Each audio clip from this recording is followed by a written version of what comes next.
Hello, hello. Welcome everyone to What to Expect When You're an Expecting Architect, presented by the Women in Architecture Committee of AIA Austin. My name is Karina Cole, and I am the chair of this committee. I wanted to give a quick thank you to all of our amazing sponsors for WiA. We've got McCoy Rockford Commercial Interiors, Pfluger Architects, Michael Shue Office of Architecture, Rogers O'Brien Construction, MMD Architects, Miller Imaging and Digital Solutions, Gus Bernal Videography, Indoor Weather Professionals, Storybuilt, Artisan Hardwood Floors, McKinney York Architects, Pilgrim Building Company, and Page. We could not do this without them, so thank you all so much to our amazing sponsors. I also wanted to just remind everyone of Women in Architecture's mission statement, which is to promote, validate, and illuminate the role of women within the architectural field through fostering community, fellowship, education, and outreach, which we're excited to do today. Last year, the WiA committee outlined a series of call to action initiatives to identify and remove barriers for minority women in architecture. And this event is the direct outcome of that call to action. And finally, I just want to say that we want this discussion to be a means for sharing helpful information and providing tools to you, our members, and to support your individual paths as we all move our profession towards equity, diversity, and inclusion. And with that, I'm going to hand it off to our amazing moderator, Sara Alicia Costa.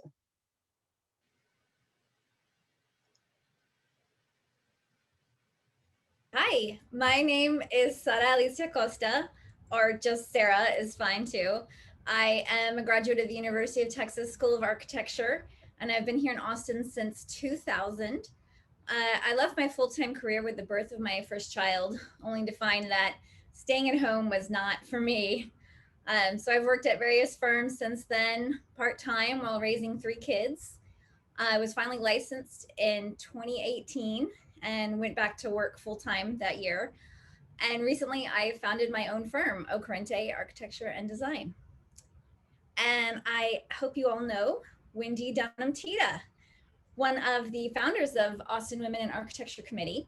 Wendy is an architect and principal at Page, and she leads the firm's housing and hospitality project sector. She's the mom of 2 teenage boys. Welcome to Melissa Hargis-Villanueva, also an architect. Melissa was born in New Jersey, but she grew up moving all over the world, from Saudi Arabia to Beijing. She is a UT grad and has a master's degree from La Universidad de Navarra in Spain. She returned to Austin to join Miro Rivera Architects, and she's currently splitting her time between Restructure Studio and her own MHV Architects and her 2 children, both under 5. Hello to Julia Harrod. Julia is president of MWM Design Group, a multidisciplinary firm providing civil engineering, architecture, land surveying, landscape design, and permitting services. She is a self-described recovering workaholic who believes in promoting work-life balance for better health and happiness for herself and for her firm. She's also the mom of 2 teenagers. Next, we're joined by Samantha Holy, Human Resources Regional Director for Gensler. She has 18 years of experience in HR, guiding matters from talent and leadership development to talent acquisition and retention.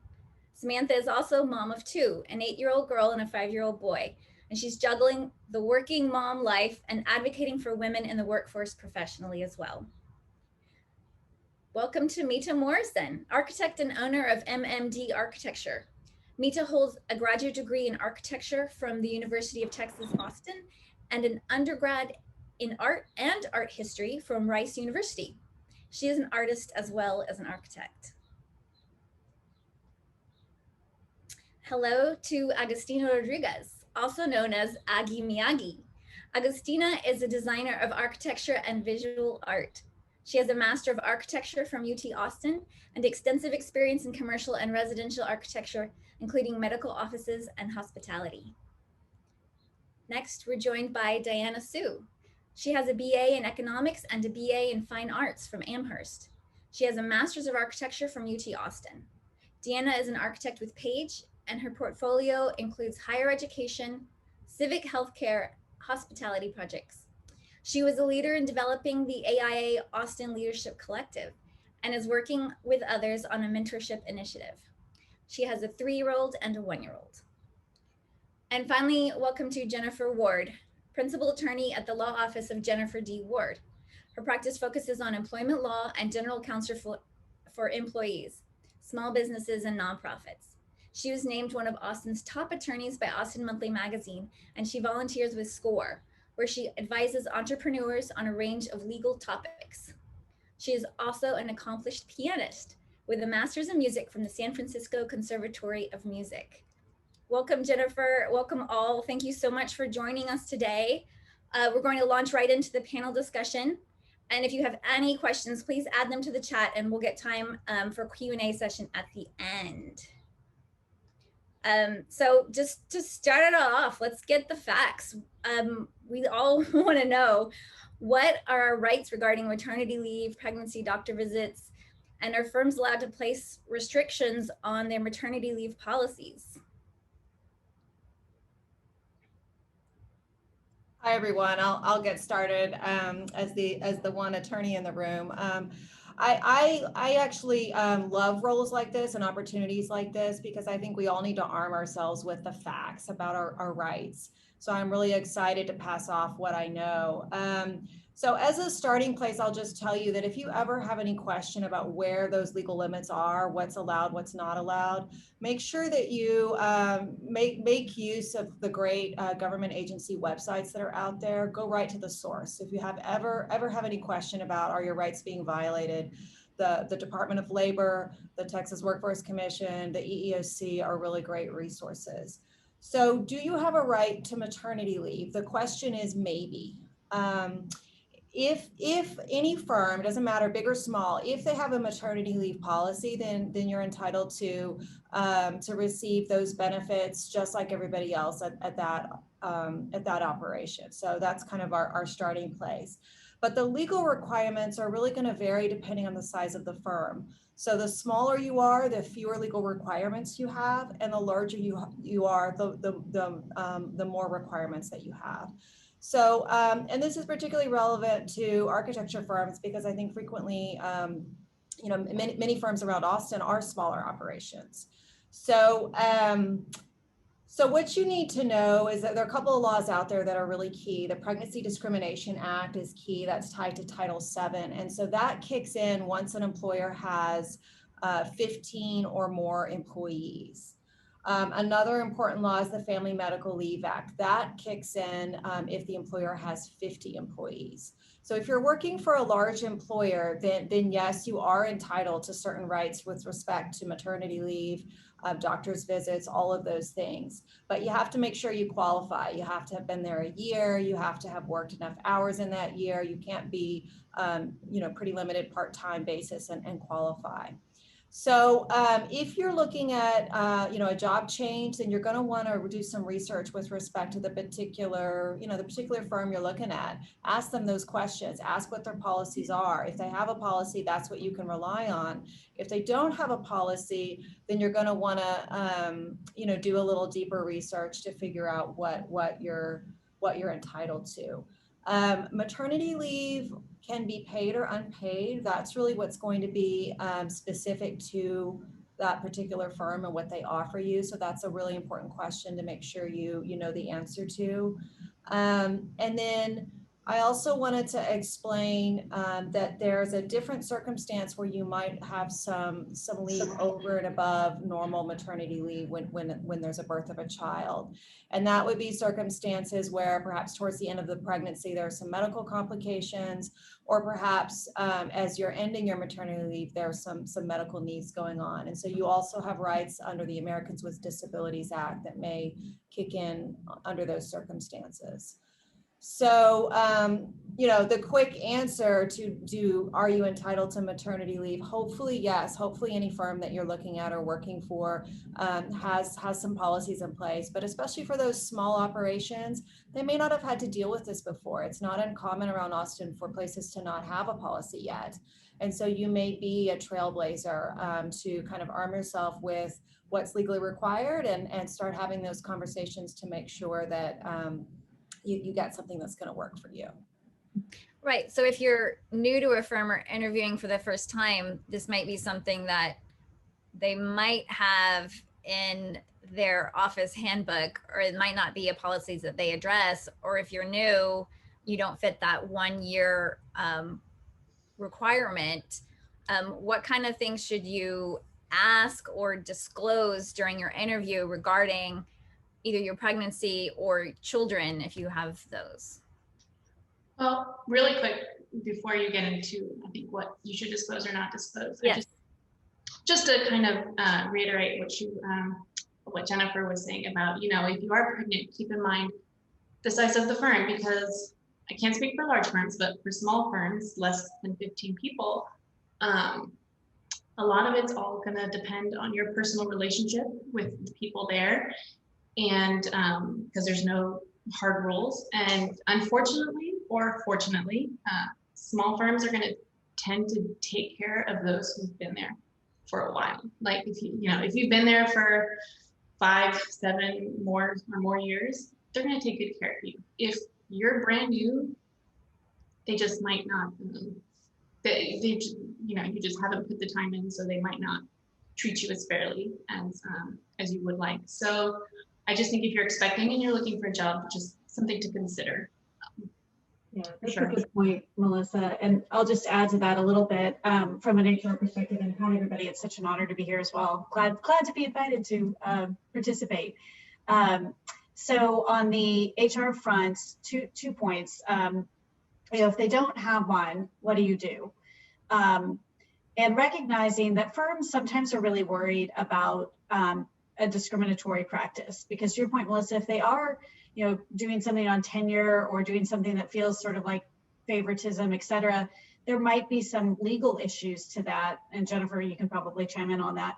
But so sometimes you'll find that when it comes to policies, particularly as firms get larger and they're more concerned about that, they want to just stick to what the policy is, regardless of whether you're a highly valued employee or not, or if they don't have a policy in place at all.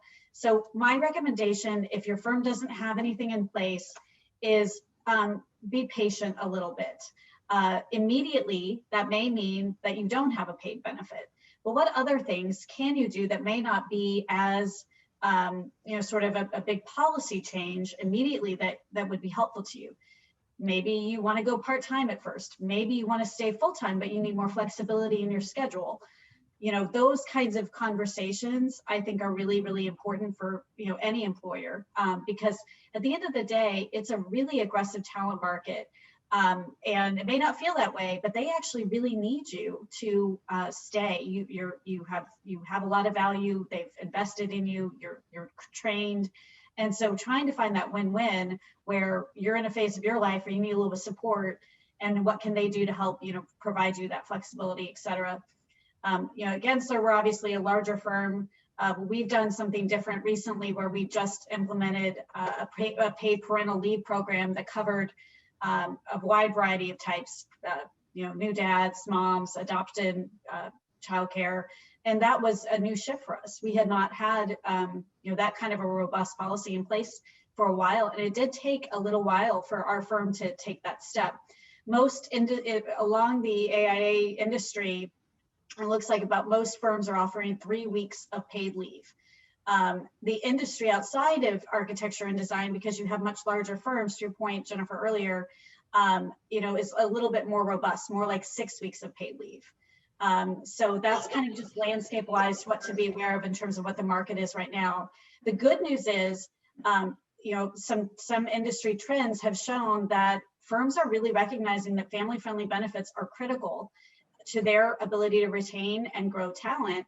And so there's a shift in just the last 3 years from about 59% to now 75% of firms really looking at including family-friendly business or family-friendly benefits, because they recognize it's good business for them too. Turnover is not, a good situation for them. There's a shortage of trained talent. So there's lots of really good reasons why you can help be a change influencer around that as they're starting to consider some of these changes in these family-friendly benefits. So when is a good time to start asking a potential employer about those sort of questions? Like, what are your policies? What are the benefits regarding that? Well, my advice would be you got to use your best judgment. I mean, at the end of the day, and Jennifer, please step in if I'm missed. First of all, you don't have to disclose any of your private details about your pregnancy. So if you don't want to, or you feel like that would not be a good decision based on your judgment about that interview circumstance, absolutely no need to disclose it. You're protected from that. You don't need to what Jennifer cited earlier, there's a pregnancy discrimination law that protects you from that. Now, on the flip side, being able to ask questions during the recruitment process of, hey, tell me about your culture. Tell me about, are there other women? Or is it family friendly? What policies do you have? Totally fine. You can ask that. And if you choose to disclose, again, we've had examples where we're competing for talent, and it is completely fine that somebody has disclosed that. And quite frankly, we're aggressively looking at, look at all the support we'll provide for you. Look at our mother's room. Look at these other things, because of the fact that we recognize that we're here for the long haul, right? We want that employee to be with this firm, with us for their entire career. And so they're going to go through a pregnancy during a short period of their career process, not for, the entirety of their career. But it's a judgment call completely. Yeah, and I would agree with that. You walk a fine line. I think the best way to prepare for those conversations is to do your best to put yourself in their shoes and really size up the firm that you're speaking to. So again, I think one of the critical things is, are they big or are they small? Are they going to have the bandwidth to easily cover your responsibilities while you're out on maternity leave? If they will, then you might handle those conversations differently. If they're a tiny firm and in the interview process, they're talking to you about taking on a particular project that has deadlines that are going to conflict with when you expect you'll be out on maternity leave, you might be more inclined to have those conversations earlier. So it's going to depend a lot on the organization you're talking to. So it sounds like larger firms are able to offer these kind of things as a benefit, as an incentive to bring in talent. But will smaller firms start avoiding hiring women or pregnant women because of the potential of, maternity leave requests? I have a little bit of a perspective on that, and because I've been in both camps, and I was at a large firm. I had my own firm for 11 years that was small, and then I'm back at a large firm again. And one of the things I think that a small firm offers, if you're open and communicate well about your needs, is a kind of flexibility that can be different. A small firm doesn't necessarily have to build its financial model on full-time employees. A smaller firm can oftentimes build its financial model on meeting the needs of a project at a given time, which may allow people to work a more flexible schedule. So I would be careful not to put small firms into a box that says they really can't support families. It's just a different model.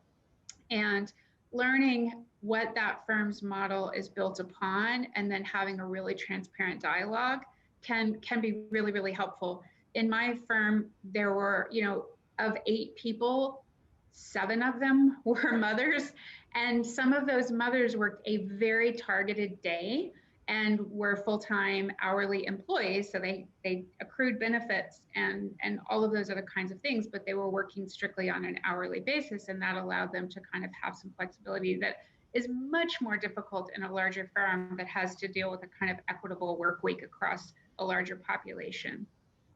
So I think transparency, when you feel comfortable with it, having that conversation can really maybe open the doors to new ways of thinking and crafting your workday that you might not even know about. Thanks, Wendy. I think that's a great answer, Wendy. Thank you so much. So I'm wondering for all of you, for the group, what kind of, what did it look like when you went back to work after a leave or maternity leave? And what kind of changes have you made to your career expectations since having kids?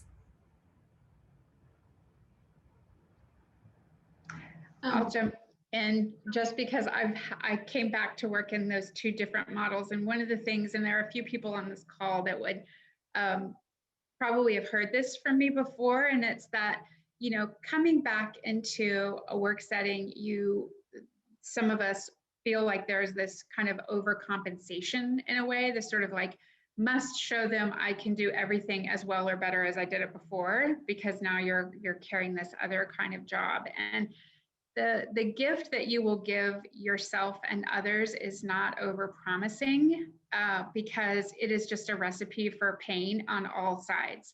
So again, you know, we talked in our pre-call about confidence, and you know, one of the things I think I've learned is that mothers are going to get it done. And there's just something so fantastic about that person who feels confident enough to say, this is what I'm going to get done, and this is something somebody else needs to get to do. And being able to not feel like you have to carry everything is really your gift back to all of your colleagues to kind of set that apart. And it's hard to do. It's a muscle that I see other people, the man who sits next to me is really good about saying, I'm not going to do that because it's outside of the balance of my workday. And I think that if there's any kind of theme on large firm, small firm, it's the gift of clarity, and not being afraid to say when something is too much. Yeah, and I mean, I just want to add, it's hard. I mean, no matter what benefits a firm has, large or small, what they can provide, if they have a pump room or they have a wellness room, it's going to be hard. So just know, because there's meetings and it will conflict with your pumping schedule, or you have to do a site visit and you have to pump in the car. And so I think it's helpful to just know, just not to expect it to not be hard. So just know it's difficult, it's doable, and you can do it, but just you have to be, I think it helps to be prepared to know. Yeah, and to what Melissa's saying, I know Melissa had a baby in the pandemic like me about a year ago. It was our second baby. Second for you too, I know. They're about the same age. But to Wendy's point, you know, I think the first time I went back, I had all these expectations of like, I can do it all. And I need to show that I can do a great job. I need to prove myself. And I think I didn't realize like there's a lot of hype up to like the pregnancy and talking about your leave benefits. And then there's that whole period after where you're still adjusting, and sometimes, you know, you're still getting over like if you had a C-section, or, you know, there are all these other things on top of just trying to take care of the child, coordinating pumping. And I think one thing I wish I would have done, and I think that I'm starting to look at closer now that we're talking about mentorship and support, is like, you know, my husband's reading this book and it's called Hunt, Gather, Parent, and people didn't used to raise children in isolation. And I think it's really hard for a lot of people who are working, and you're here, and like, I know my family is not close by, we don't have grandparents close by, to think of like your community of people who can support you when the baby comes. And then not just then, but your community of people, both like personal people that you can call, but your work people who can support you and advocate for you. And because when you come back, you will be so exhausted and focused on like getting your day done. You will not be thinking like, I need to advocate for a more flexible schedule. I need to maybe think of a creative way to be able to like coordinate these. You will only realize there's a problem when like everything comes crashing down. So I think just really, if you know it's coming, right? Like try to reach out, try to build that community, try to make sure that you have a support structure in place so that, you know, if someone notices that you're kind of, you know, taking on too much, that they could step in and say, hey, you know, maybe this is not the right project for you to take on. You know, I know you want to prove yourself. I know you want to show that you're committed, but, you know, like maybe you need some help, or maybe you need to just, you know, work on something that's a little bit different. And I think that comes from an informal kind of support network, but also at larger firms, like that would be a wonderful, like deliberate, planned, like mentorship connection to make. So I know like at JP Morgan Chase, they have like a mentoring moms where they pair, you know, like a woman who's kind of like got her kids grown or whatever, and she knows kind of that situation with a new mom. Because I think in that span, you know, that first year back, a lot of women leave because they burn out. They can't do it. And they just say, it's not worth it to me. I can't juggle all these things and be great at all of them. And they leave our profession, and it's a huge loss. So I think thinking about that expectation and making plans for it is really, really important on kind of like as a community, as a firm, and also personally. Agustina, I saw your hand raised. Did you have a comment on that? Yeah, I was just going to comment on something Wendy said. I feel like small firms are even better equipped to kind of handle this level of flexibility that a lot of new moms are looking for. And it kind of gets into the hourly pay versus salary pay as a part-time employee, and kind of understanding, I think when you're going into it, what, you know, maternity leave is a great time to kind of clarify what your ambitions are. And I think that what I observed is like people that went back part-time, but were on salary, they didn't stop when the clock stopped. I mean, they have a duty to their clients, they have a duty to their office, so they worked beyond what they were getting compensated.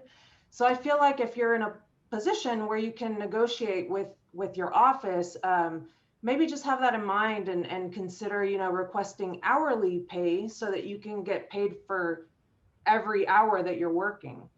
For me, I did leave the office where I was, even though I was extremely happy there. I got a ton of fulfillment working there, and I couldn't really see myself working anywhere else. But my personal ambition kind of got in the way of that. They couldn't have been more accommodating. But there's this whole question of moving up in your field and continuing to grow in your field. And I feel like that's where I was at a crossroads. So I think that I wasn't satisfied with going back part-time and continuing in the role of architectural designer.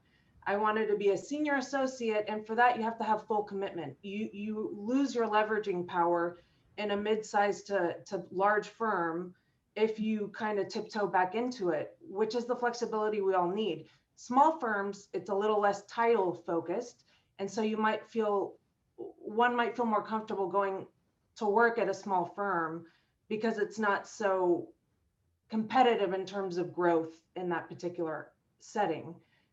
So that's kind of, you know, the things that I've been thinking about. Yeah. Hey, Agustina, I agree. The only thing I would add to that, and this may be because I'm big firm part of it, but I actually think it's more culture oriented. Big firm, small firm, you can have a culture in a small firm that is like just, hey, no, I want everybody here Monday through Friday, and they just don't have flexibility, and that's just the culture of that environment.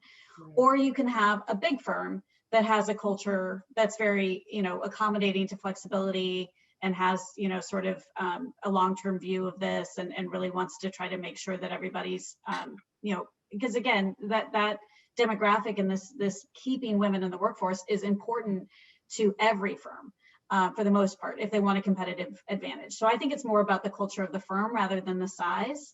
And, you know, that's something you can dig into as you're starting to kind of talk about what's right for you. But I also agree with what you said about your career ambitions. You know, you start this whole life balance thing of trying to find, you know, where it works, and it is hard. Some days are really hard, but that community to help you and to say, you know, what I'm doing gives me joy. What I'm doing gives me, you know, I'm a better mom because of the work that I'm doing. I'm a better, you know, partner because I feel fulfilled in doing something else in my life. So, you know, it's all about that, trying to figure out what gives you that joy and that energy. And hopefully it's some of the work that you're doing that's giving you that energy to then give that energy back to others too.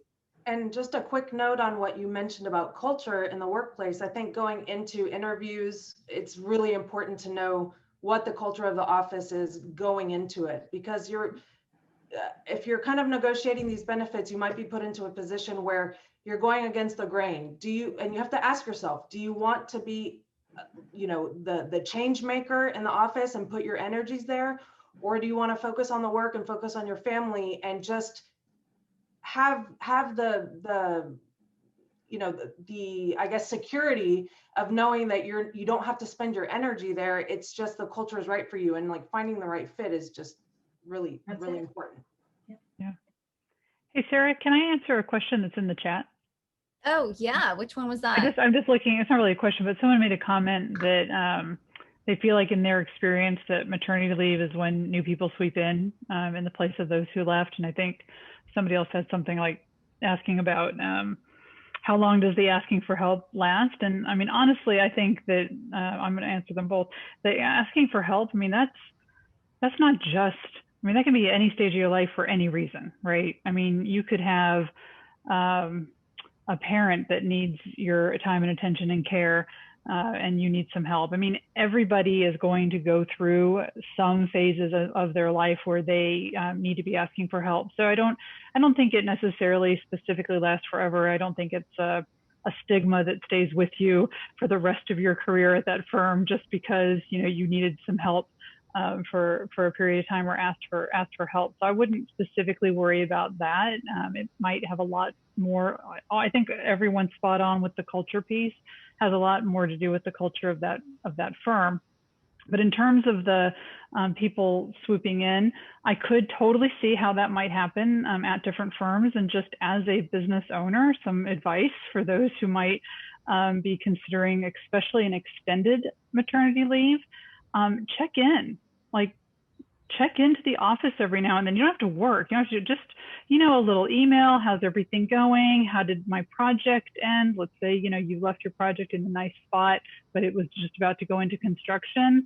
You know, I mean, just a note every few weeks just keeps you in top of mind, right? We reach out to our folks that are on leave, but that's a lot of burden on the firm, and not necessarily every firm is going to do that. And sometimes it's just out of sight, out of mind. So I'd say that's like one little tiny thing you could do on your 1,000 thing to do list with your. Julia, I think that's absolutely brilliant, though, because, you know, one of the things we've talked about women and, well, anyone advancing, let's just say advancement, is understanding your thought leadership and getting credit for what you author is one of the absolute keys. Kind of owning your knowledge and then sharing your knowledge as expertise is incredibly important to professional advancement. And so, Julie, I love your thought about, you know, sort of checking in. I've often talked about, you know, people keeping a toe in the water, even with regards to keeping technology fresh.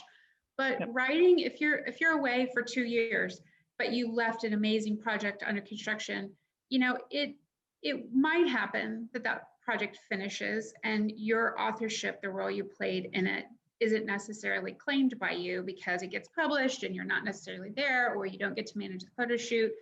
But keeping in touch with that, you know, does a lot of things for you. And I think that that's a great practice to kind of think about how you want to model those years that you're away and how to make certain that you maintain authorship of the things that you were working on before. I think that's a really great intention, and might take a little bit of writing or might take some volunteer time to help with the photo shoot, but make sure you're kind of still there. Lots of different ways for that to play out. Hey, Meeta, did you have something to comment on? Yeah, it might go back a little bit, but it addresses both Wendy and Samantha's comments.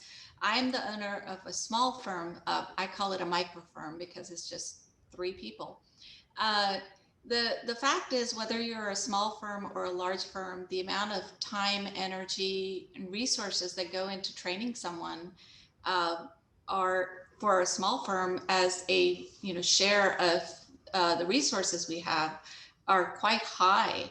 And so I want to retain the talent that I have, and I'm willing to do a lot to make that happen. And so my current employees, they do reach out to me and talk to me. And as an employer, I try to give them reviews. It's like, okay, every 6 months or whatever, just to check in and talk to them and find out what, you know, what their career path is, what they want, and even giving them the freedom that, hey, if your path is, I want to work for you for a year and then leave because I want to do something bigger, I would like to know. So essentially just having that line of communication open to your employees, to your team members, is really important. So I think it goes back to both of your points about firm culture and support, so that it applies to women, it applies to men, it applies to anybody who's working for me. So anyway. So I think I'm seeing a lot of questions about not only like, how do I advocate for myself when returning to work, but also how do I avoid other people moving in and taking my place and losing my chances of advancement? I guess I'll start with that a little bit, is back to confidence. You know, I don't think being afraid of other people serves anybody well, right? You focus on you doing your best work and you're excited about it. If you see something odd happening, then ask about it. You know, I do think that sometimes there's like this, you've been out of sight, out of mind for 6 months. People hadn't, you know, relationships developed. They just forgot about it. So insert yourself more. And be a, you know, sort of advocate for yourself a little bit in terms of, hey, you know, I'm interested in that project and how may I be involved? But, you know, have confidence in your own abilities too. Don't be worried about other people, because most likely you exactly what you can deliver is beyond what they need. So that's what I would suggest is more of a better focus. You know, one thing I might offer too that can seem a little bit surprising is that, you know, not everybody has the same level to even empathize or imagine what it is like to be a new parent. Or, I mean, we might blame people for not being able to imagine what it's like or wish that they had a better sense of what it was like. But there are certain people who just do not even have that toolbox. They cannot imagine it because they have never lived it, and they might not have the ability to imagine anything they haven't lived.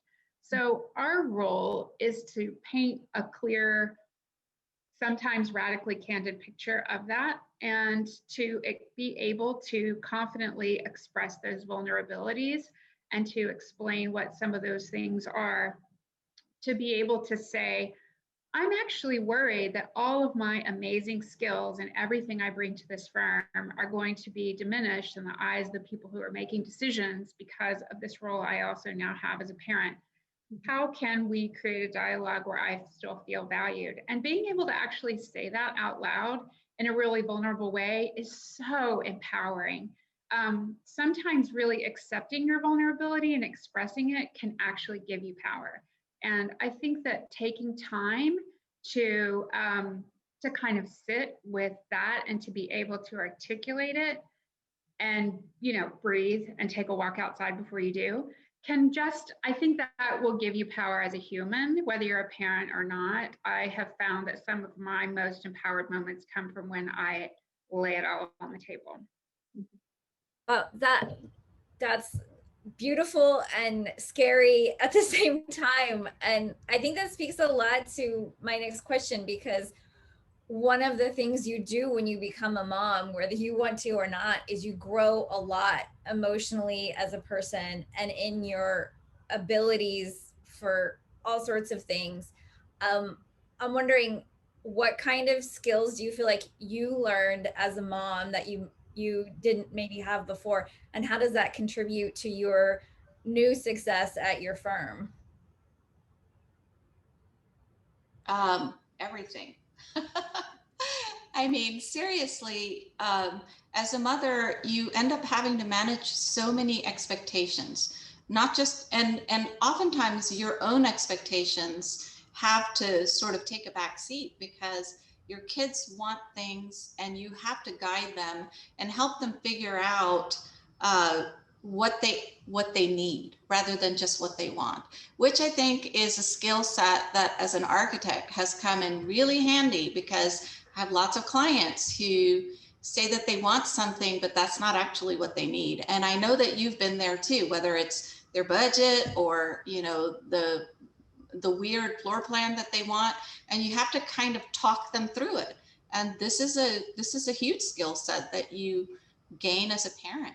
So anyway. I find that fascinating. I totally agree. And I wish my kids were actually here. They could vouch for this, or maybe they don't. Maybe they don't know that they were the unwitting experiments for me. But in terms of supervising people, as a supervisor, I mean, I was terrible before I had kids. Frankly, I was probably like one of your. I would get, if I was scored at the time, I probably would have gotten really low scores. But having kids really heightened my ability to mentor, to understand people from a different point of view, to realize you actually do have to, you know, explain what you want and be clear in your expectations. And the things that I would do with my kids and the way I would treat my children was very different at the time than what I would do with adults, right? I just kind of expected everyone to get their own job done and take care of themselves. Once I had kids and realized, like, wait, I would never do that to my children. I wouldn't just throw them out to the wolves and expect they're going to figure it out. I would set guidelines. I'd set guardrails. I'd tell them what the expectations are. I'd give them the tools that were necessary. I would check in with them. And then frankly, I read a lot of parenting books and a lot of business books around the same time. And some of the business stuff I'd practice on my kids, and some of the parenting stuff, or any of my staff on here, I would practice on staff. And I have to tell you, either set, they worked for both circumstances. So I think it's a huge benefit to have my own little mini staff at home that I can practice on. I just want to say something. My kids are really young. They're 1 and 3. So like our 3-year-old is like a master negotiator. But to your point, I feel like I'm just on the tip of having like these little humans that are kind of self-sufficient. And it's been shocking to me how it's not important to be right. And that's like such a good lesson to learn in all circumstances when working with people. Like, it's not that you're right about that one point you were making and you need to like go find it in a past conversation to just show this person you're right. Like, it's all about like hearing the person, hearing what their reality and their truth is, even if it is maybe not the right, like it's not true. Like I think it really reframes you as a listener, and to really think about what the goal is and how you can like both get there in a way that's like gonna support you both. And I found that to be really helpful, both at work and with just managing a toddler. So yeah, you can walk away from your coworkers. You can't really walk away from the toddler. Like, that's gonna get resolved. You're gonna figure it out. I love the way this conversation is going. I'll just jump in here and chime in again about, you know, kind of how things look from a legal perspective. So the way that I coach people and advise people, I always start with the laws, but the laws only get you so far. And so I love that we have hit on a lot of that right now, that ultimately you need to develop 2 skills, maybe 3 skills. One is that you need to have the ability to look at things from the other perspective. And so that goes to being a mom, like you said. Those are skills you develop as a parent. That also, you know, ahead of time, if you can really get a handle on the culture and the needs of a particular firm, you will be better able to steer things towards, you know, something that will fit your needs as well. So sizing up the firm and the culture and all of those things is really a great place to start. And then the other thing is looking for mentors, and that's something you can put in your toolbox early. Looking for mentors, identifying who it is that's going to be your advocate, or be somebody that you could have those hard conversations with along the way, again, so that you can get from here to there, because the laws are not going to get you all the way there. So I know there was a question in the chat about the laws and how do we change them, and you know, obviously that's a great question. you know, Texas is such a business friendly state. It really relies on people to work out a business deal and then stand by whatever promises they've made in that deal. And the employment relationship is really no different. So, you know, we expect employees to be having those difficult conversations, speaking up when they want something, and not necessarily relying on a law to give that to them. And so if you know that, you can be a more savvy employee and get that for yourself. So a lot of conversations with people, hard conversations. Absolutely, legislation would help, but that's going to be I expect a longer battle than what most of us are dealing with in our own personal life as we, you know, develop our family. Mm-hmm. But walk with your feet in the meantime, because it's such a talent market, and you know, if it doesn't feel right, it's not the right culture fit for you, doesn't feel right for your professional goals, then you know it's a talent market. Look elsewhere. Yep. You know, something that Diana was talking about reminds me, my husband and I were always talking about, you know, we should never fly without a net. And we didn't have parents in town either. And, you know, we tried every different mode of childcare, from daycares that we loved and hated to some nanny care to share care to, you know, all of those kinds of things. And I think somebody brought this up in the chat, and I do think it's probably a completely different panel, but childcare as a model is something that does not work for working families. And we don't have a healthy, sustainable methodology of even thinking about it in this country, much less this business-friendly state. But it is something that, you know, people joke about needing to get on childcare waiting lists, you know, 2 years ahead of time. And certainly daycare solves a part of the problem, but, you know, sick children, I feel like I could break out in hives, you know, just with thinking about the amount of fever calls and certain phone numbers that you always answer, you know, whether you're in a meeting or not. And so that thinking about how you are going to manage childcare on the good days as a model, and on the very tough days when that model kind of falls apart, is something that, when we're talking about FMLA and what you do when you've gone home and you're taking care of your infant, is actually really different than when you go back to work and you're a 2-income family and you have 2 or 3 or 4 children, and all of that is really different. So I would encourage people to really think about the perfect model and then all the things that need to happen when that completely breaks down, because it will break down often. And it can be incredibly stressful in your relationship if you don't feel like as a couple, y'all are managing that equitably. I think maybe the pandemic has been helpful for some couples to realize what equity looks like or, you know, a sort of balanced relationship within that couple of how the childcare is, you know, kind of work is falling. But I think it's been a year where people are really rethinking that model, because some parts of that model are seeing what other parts of that model were doing that maybe wasn't as transparent before. Yeah.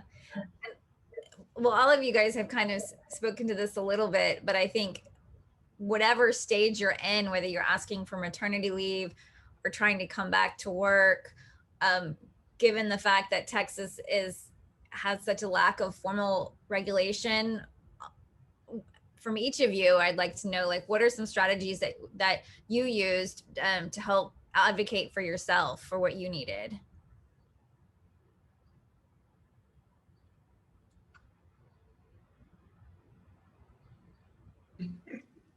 I guess I'll start again. You know, yeah. I think I had 2 kids, and I think each one was a little different.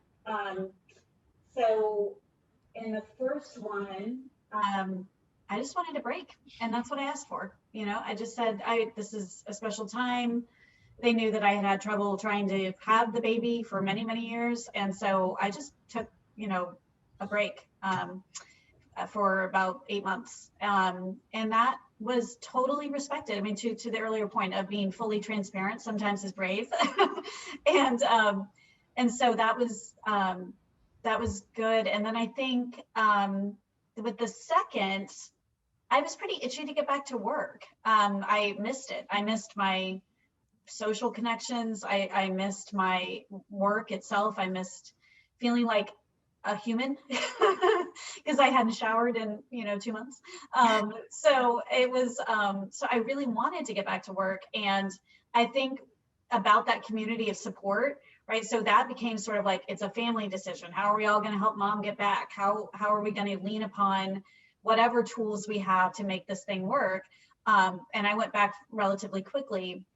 But I think one of the only other shifts I would say, I think I've even noticed in just my career trajectory has been that, 15 years ago, it may have been like, okay, if you have to duck out because your kid's sick, just say that you have to leave and don't make it, known. And now it's quite the opposite, particularly if you're in a role of a leadership position as a female or male, quite frankly, because everybody wants that kind of, flexibility in life. Being able to say, I'm sorry, I have to go. I've got to coach my kids' little league. I'm sorry, I'm going to be right back.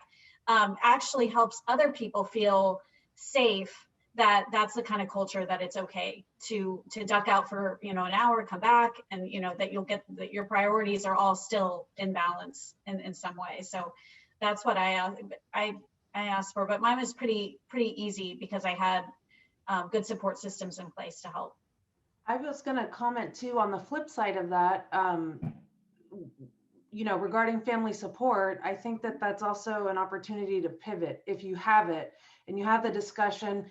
Can we, what are the economics of what do they look like of me actually trying to start my own thing? Because for me, that was the only way to get everything I wanted because when I had my baby, I became more ambitious. I didn't become less ambitious. And so I'm hustling every day to try to get to, I made a business plan and I'm checking in on it every year to see if I'm hitting my goals.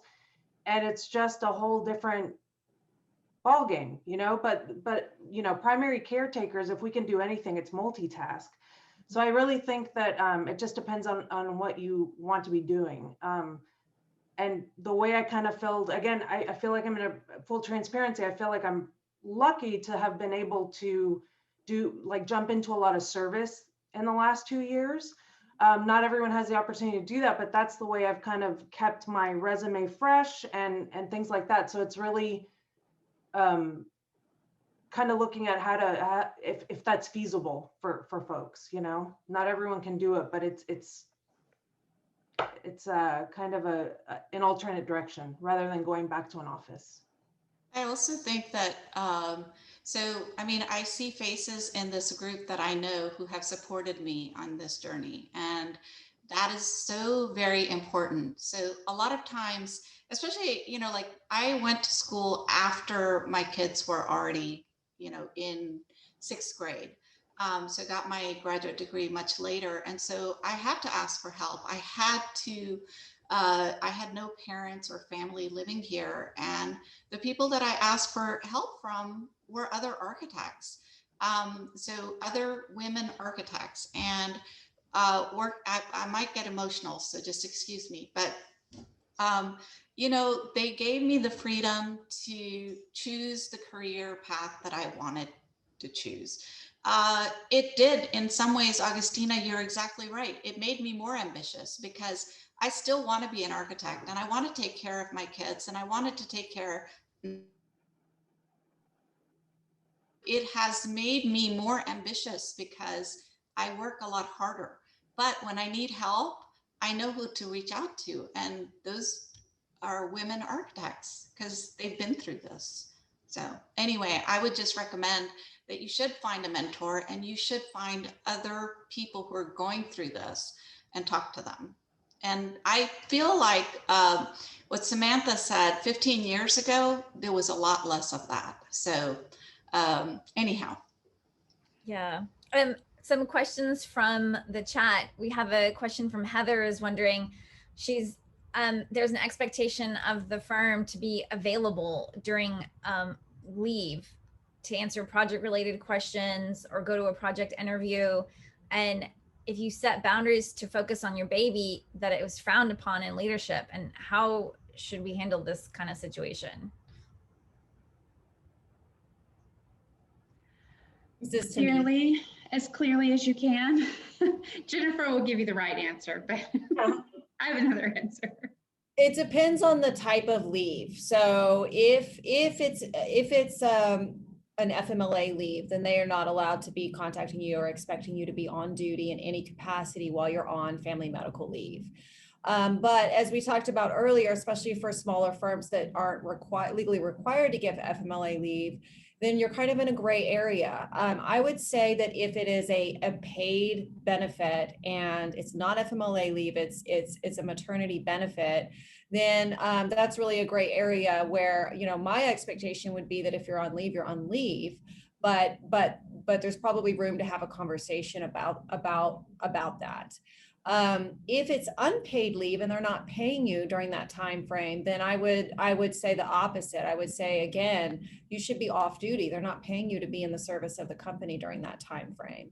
So certainly, you know, it can be a tricky conversation, but you need to set some boundaries and figure out what you're willing to do and what's legally required of you.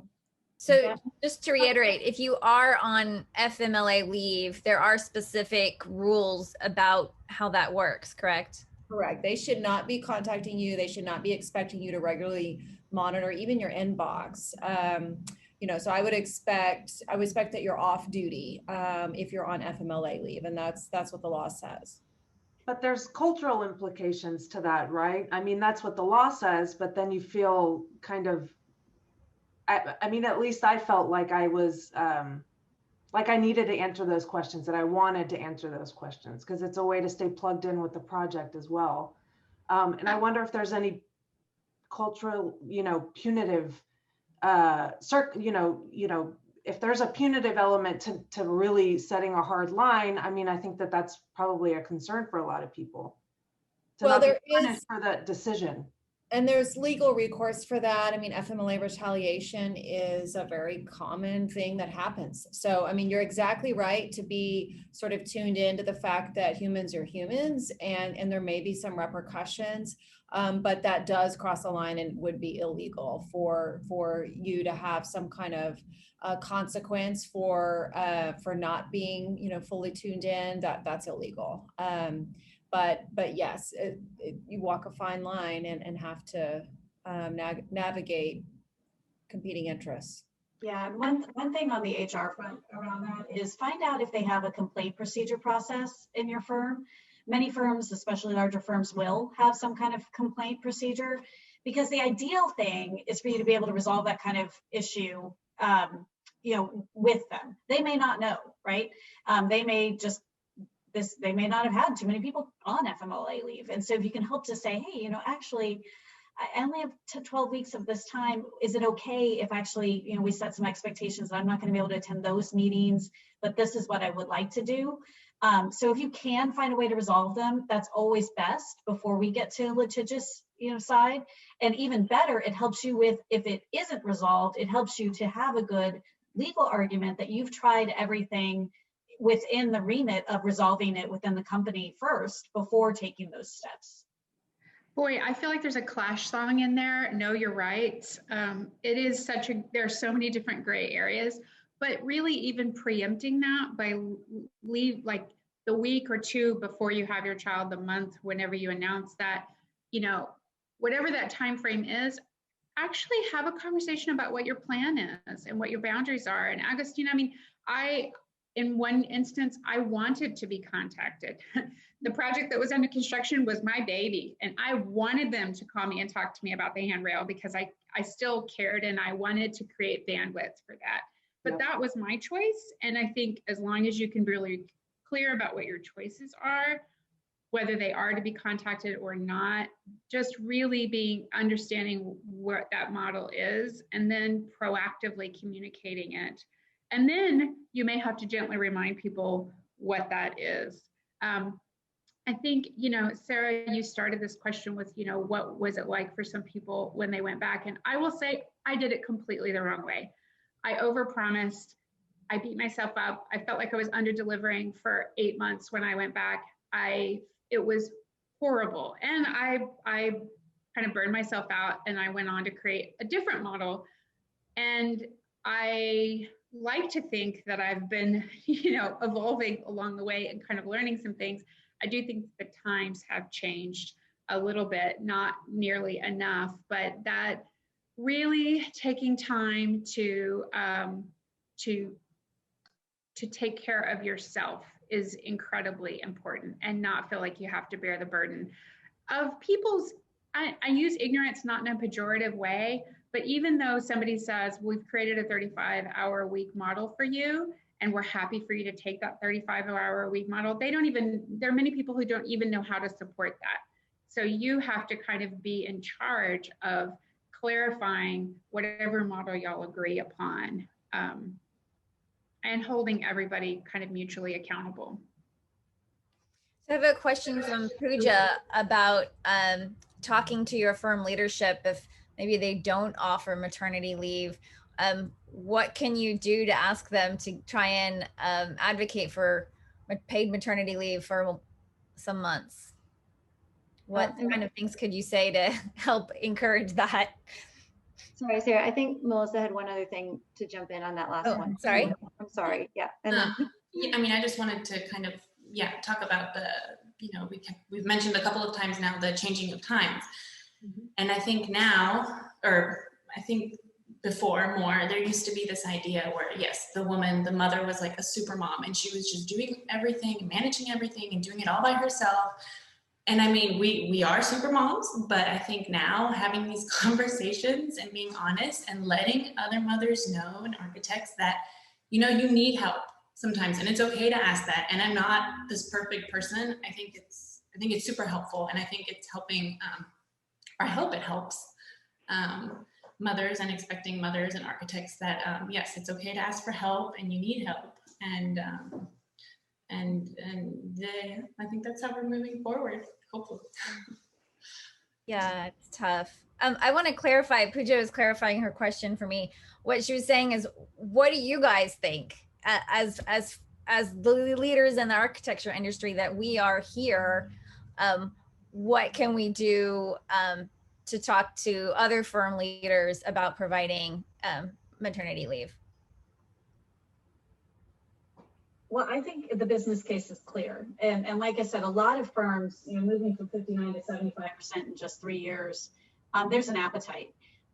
Articulating that business case to help with retention and training, and making sure that they're not letting that go out the door and having to restart. We start with the business case, and I think that really speaks volumes. And again, about what industry norm is outside of architecture, that paid benefit being higher than it is within this industry, and kind of talking about why that shift is important.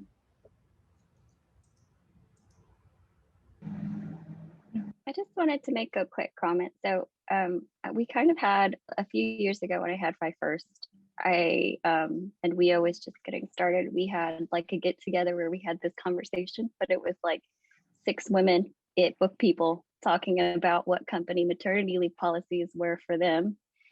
And I think at that point, it was just really this issue of like not having all the information. And it's kind of like when we go into salary negotiation, like there's this thing where like nobody wants to tell anybody else what they're making, and that lack of information exchange puts us all kind of at a loss.